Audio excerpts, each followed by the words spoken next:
You're taking a call from the vice president and you put it on speaker. It's not just, hey, Dad, I'm in a meeting with some buddies. Right. It's let me put my dad, the vice president, on speaker. Yeah.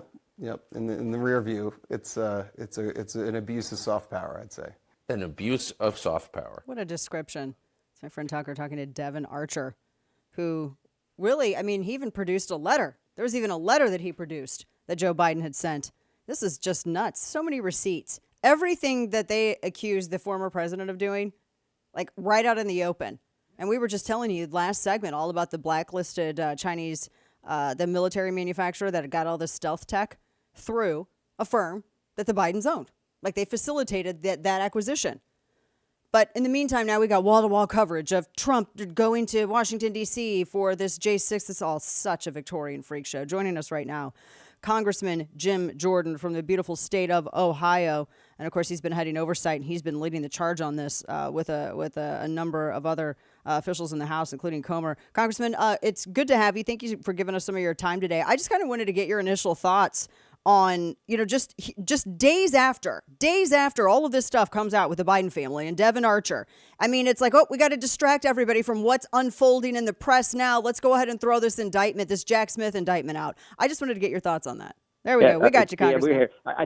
I got you. I think it's just strengthening the support President Trump currently has, and actually adding to it. More people are coming because they see this just endless attack that has been on President Trump now for 7+ years, and they understand what it is. I mean, you saw the polling early in the week, 54 to 17, I think, in the Republican primary, if I remember the numbers right. He's just crushing everyone in the Republican primary. And then the New York Times had him neck and neck, running dead even with Joe Biden, and that's the New York Times poll. So I think, and my guess is you poll today, the numbers are even stronger because the American people see it as an attack on them. The president always talks about this. They're coming after me because I'm fighting for you. The country across, the people across flyover country, all us hillbillies here in Ohio, that the elite think that's how they characterize us. Mm-hmm. We actually see what's going on, and we're fed up with it. And I think it's only going to strengthen and expand the support that President Trump has. That's going to be the result because the people see it for the joke that it is. Congressman, I don't expect the president to get any kind of a fair shake in a D.C. court. I mean, considering the registered voters, the percentage of whom are Democrat, and considering the history of this judge. I mean, I was saying on air earlier, I don't see how, and this isn't because I think that the case is legitimate, because I just don't see how he doesn't get a conviction because of how it is stacked against actual justice in this situation. No, it's kind of scary. What is it, 93% or 94% voted for Democrats in D.C. So it's some unbelievable number. How is that a jury of your peers when it's so skewed in one direction, and so much has become political in today's with today's Justice Department. So I think that is difficult too. But the thing that the president has on his side is the truth. The thing the president has on his side are the facts. The thing the president has on his side is, the First Amendment is the First Amendment, and you're not supposed to criminalize political speech. So he has all that on his side, and that's that's just the facts of the case. But I'm right. I think you're right. I'm a little nervous myself. Yeah. You had said earlier, talking with Congressman Jim Jordan, that the Joe Biden brand, or the Biden brand, is Joe Biden. I kind of have to laugh because I know that they look at themselves as like the second coming of the Kennedys. It's incredibly amusing. But the Biden brand, really, I mean, I think you're right. You're like, it's Hunter Biden. It's Joe Biden. It's the Biden brand is just Joe. Yeah. No, and the Democrats said, well, it was an illusion of access. Baloney.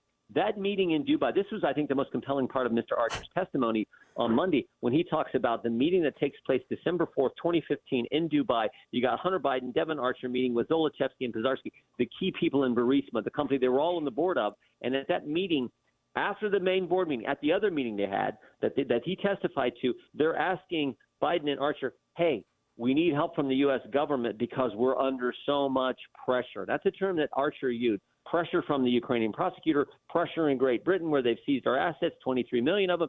That was the pressure. And what happens 5 days later? This is not an illusion. This is what happened. That conversation takes place 5 days later. Joe Biden is in Ukraine, and what does he do? He speaks out against the Ukrainian prosecutor and begins laying the groundwork and the foundation for what happens a few months later, where that prosecutor is fired at the request of Joe Biden and our government so that they get your tax dollars. Yeah. The people listening to your show, their tax dollars, $1 billion from the United States taxpayer that goes to Ukraine. So that is not some illusion.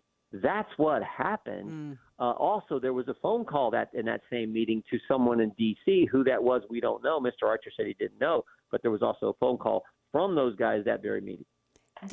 And what you just touched on, the video that I think we also played that yesterday as well, of Joe Biden. He's on, I guess, his Council of Foreign Relations on some kind of, speaker circuit. And he talked about, having this prosecutor, Shokin, having this guy fired. Everything that they went after the former president for and impeached him for, that's actually, Joe Biden's on camera bragging about having done it. Not only is he bragging about having done it, now there are all these receipts, these emails, these texts, this testimony from Devin Archer. How is that not grounds for impeachment? Well, think about how it's all adding up. So go back 2.5 years. We had a business partner, Mr. Bobolinsky, say the email on the laptop we now know is real, that the FBI knew was real at the time but wouldn't confirm. That email says 10% for the big guy. That business partner says the big guy is Joe Biden. Then you have the WhatsApp message that we have now because of the IRS whistleblowers, the WhatsApp message where Hunter Biden is saying, hey, send the money, or the guy sitting beside me, my dad's going to be fired up about it, yada, yada, yada. He does that. Then you have the 1023 form that Senator Grassley now made public, where a confidential human source is laying out the concerns that he got from foreign nationals about giving money from Burisma, tied to Burisma, these millions of dollars. And then you have Devin Archer's testimony that I just talked about. That is, and each one seems to build on and give weight to the previous one. That is now the list of things that happen. And the final straw, and this is what I think Mr. Archer's testimony, I don't know if we've talked about much, has been talked about much, but Mr. Archer's testimony gave insight and shed light on why the Justice Department put together the plea deal they did that the judge said no to. The plea deal left out the years dealing with Burisma, those tax years. Maybe that's why they had this sweetheart deal put together, that thank goodness for the judge who said, wait a minute, this is not adding up, and has canceled that. And we'll see what happens here in a few more weeks. Is there, talking with Congressman Jim Jordan from Ohio, is there going to be that inquiry? I know that this is something that the House Speaker had floated, that there could be an impeachment inquiry. I know that there were some that were cautioning about, weaponizing it the way that Democrats did. But the way that I see you all going about it, Congressman, is, Democrats kind of, they forewin any kind of investigation. They just went right into the whole process without even a criminal charge. But yet here, you have tax evasion. You have FARA registration violation. There are actual actionable items in this that are criminal charges. So is that, when you all reconvene, do you think that is that going to be what you guys tackle when you all come back?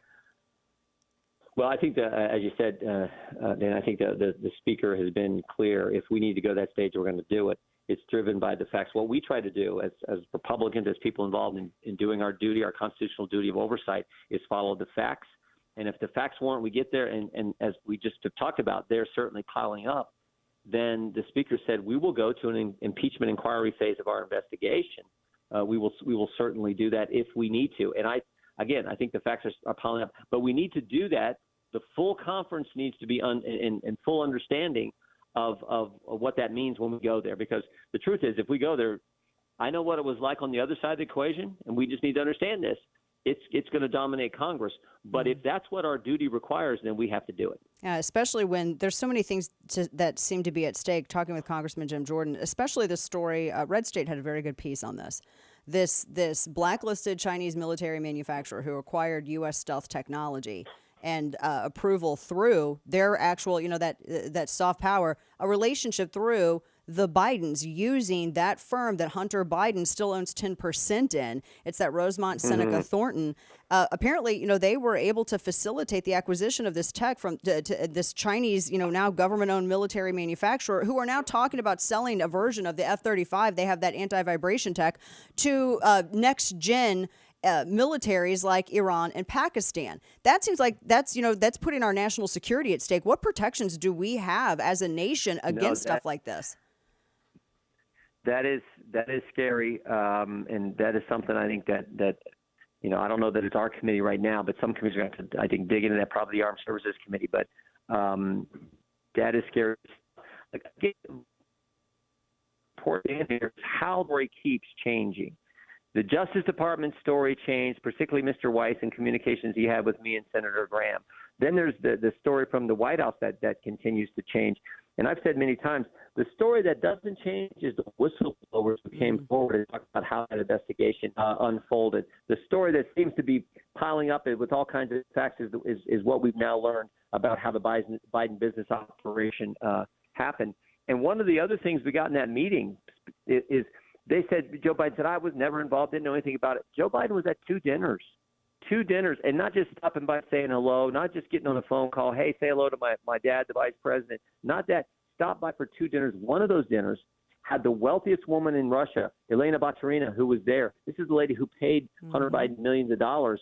She's there at that meeting entire dinner, and so is Joe Biden. And so, she missed getting sanctioned, their story keeps didn't she? changing. Didn't she, Congressman? The president Yes. didn't sanction her with the other oligarchs.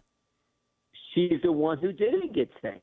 Exactly right. So, again, we got to keep, I think, gathering the evidence and showing it to the American people. That is our job, and we got to look at what legislation we need to do, and frankly, how we handle the appropriations process. These agencies who get your tax dollars, we got to put certain requirements on them as well if we're going to continue to give some of these agencies the money, particularly the Justice Department, and now what we've learned about how they handle the investigation. And that goes right into my last question for you, Congressman, because the power of the purse, you all have the ability to really hamstring all of these agencies if they're not cooperating, particularly because, this even gets beyond just, enriching the Bidens, especially when we look at how some of this actually affects national security, energy, when we talk about rare earth elements and those being, mines being facilitated for purchase by the Bidens, again, to communist China.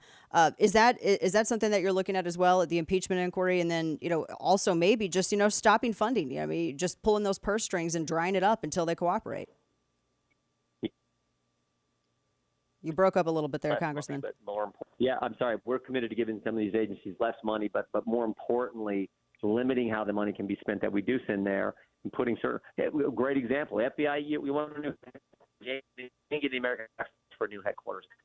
Homeland Security, the entity and agency that tried to set up this disinformation governance board. No money for that. No money can be used to censor American speech. Those are the kind of things we have to focus on and use the power of the purse, which the founders understood was an important power. That's why they gave it to the body closest to the American people, the House of Representatives. We need to use that. There you go. Congressman Jim Jordan, appreciate your time. We look forward to you all being back in D.C. to handle this. I mean, we don't like it when you guys are out on vacation. We like it when Joe's out, the president's out. So you guys need to hurry back safely. Thank you, Congressman. All right.